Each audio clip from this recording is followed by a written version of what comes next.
Здравствуйте, уважаемые дамы и господа. В эфире передача «Рамис Шаурмен». И сегодня с нами композитор, аранжировщик, саунд-продюсер и просто гений, миллиардер, филантроп, плейбой Ильмир Азгамов. Мы начинаем. Поехали. Привет, бро. Как делишки?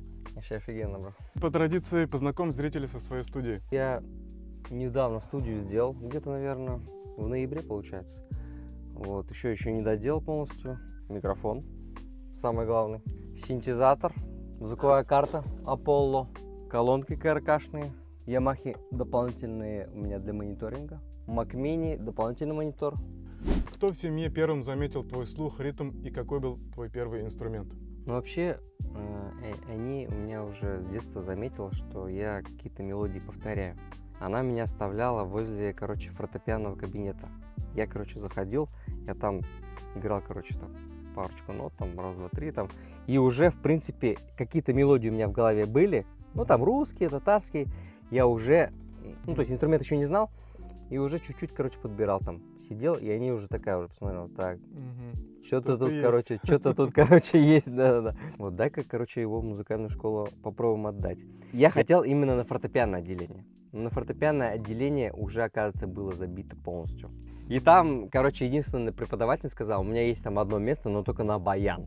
Я, конечно, расстроился поначалу, потом думаю, в принципе, прикольный инструмент, мне понравился, и как-то пошло-поехало. А какой момент в твоей карьере был самым запоминающимся и почему?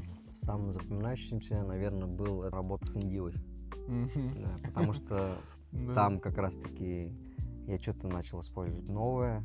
Мне как раз-таки индийская культура мне понравилась. И вот мы как раз-таки вместе с ней что-то сочиняли, что-то делали. Как раз-таки я только начал использовать какие-то новые инструменты. Для себя нового чего открывал. Там все очень быстро, так стремительно развивалось. Мне нравилось наблюдать, как это растет. Рубрика «Продолжи фразу». Идеальный день начинается с кусочка тортика какого-нибудь. Самая вкусная еда – это? Для меня, наверное, плов. Идеальный выходной – это когда? Идеальный выходной – это когда ты вообще полностью от этого мира ушел и погрузился в свой какой-то определенный мир.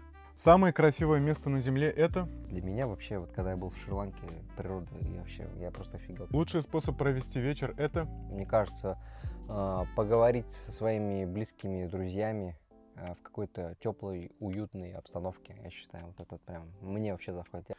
Успех приходит к тем, кто понимает что-то в своей деятельности, а не просто куда-то там идет впустую.